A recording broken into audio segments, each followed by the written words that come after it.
Hello everyone, my name is Obsidian Nebula, and today I'm going to be sending this monstrosity of a sandworm to Duna. I was very excited when they announced the new Dune movie, and I thought what better way to show tribute to that than to create a giant sandworm and send it to Duna. I built this over a long period of time, and while I don't have footage to show you of its creation, I can explain to you what each part does. The first stage has 16 kickback SRBs surrounding 153 fuel tanks with vector engines. The second stage uses mainsail engines in an asparagus configuration. The third stage uses skipper engines also in an asparagus configuration. The fourth stage has 4 skipper engines that are covered by expandable heat shields. There are also some batteries, solar panels, and a radio dish to communicate back with Kerbin. The entire worm is covered in hundreds of parachutes to slow its descent to Duna.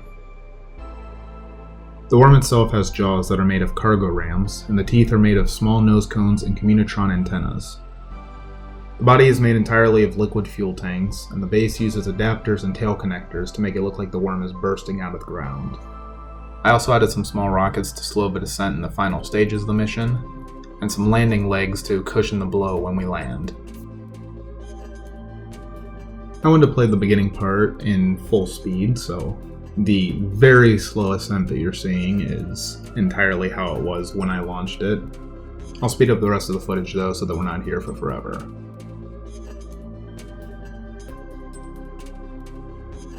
I'm just going to do a standard launch and try to get to a higher altitude. And here in a second you'll see me disconnecting the SRBs and causing a few explosions along the way, but that's perfectly normal. And then I'm going to try to circularize my orbit with the large engines. I'm just barely tapping them to get to the correct angle for my burn.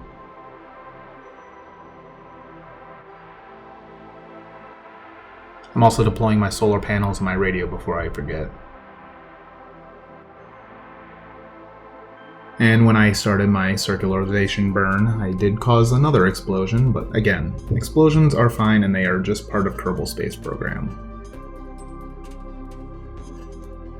I'm also going to decouple a few of the asparagus engines off of the rocket to shed some weight and save some fuel. And you'll see me disconnect a few more. Now I'm just orbiting around Kerbin, trying to find a good place to put a maneuver node for Duna. I keep checking my height because I'm slowly descending into Kerbin's orbit, but we'll be able to make it to Duna before that happens. And now I'm just waiting for the correct time to start our burn.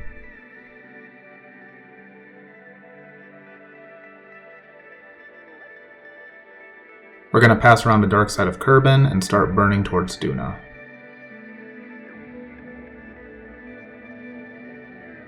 Gonna launch away a few more of those asparagus rockets, and now we just have the main stack in the middle that's burning for us. And we'll remove that as well to move on to the third stage.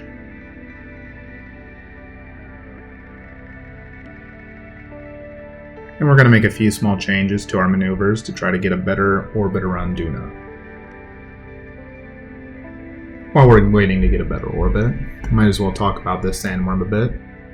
Like I said in the beginning, I just kind of built this for fun when they first announced that the Dune movie was coming out. I thought it'd be an interesting design to try to implement, see if I could try to make something that looks a little organic and a little mechanical at the same time. And I think I succeeded with that pretty well.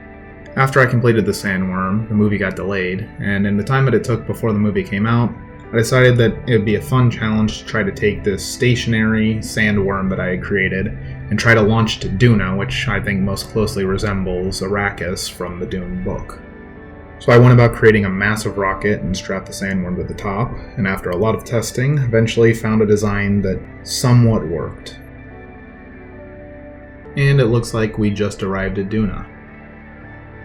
I'm going to try to slow down and create a circular orbit around Duna so that we can find a good spot to land at. Now that we're in a circular orbit, I'm going to wait for the right time to start descending.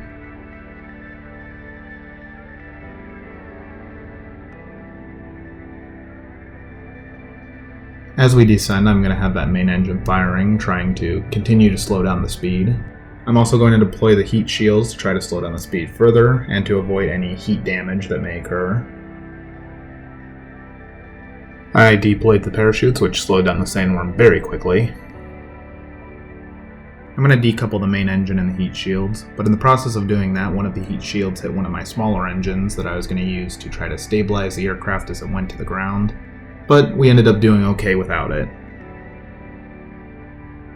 Those engines are going to slow the spacecraft down as it descends before I decouple them and send them off into the distance. And then I'm going to deploy some landing legs and fire up some even smaller engines that'll slow our descent down to just a few meters per second. As we get closer to the ground, I'm increasing the thrust of those smaller engines to try to slow us down even further. And then we touch down on Duna. All we have to do now is retract the landing legs and decouple those engines.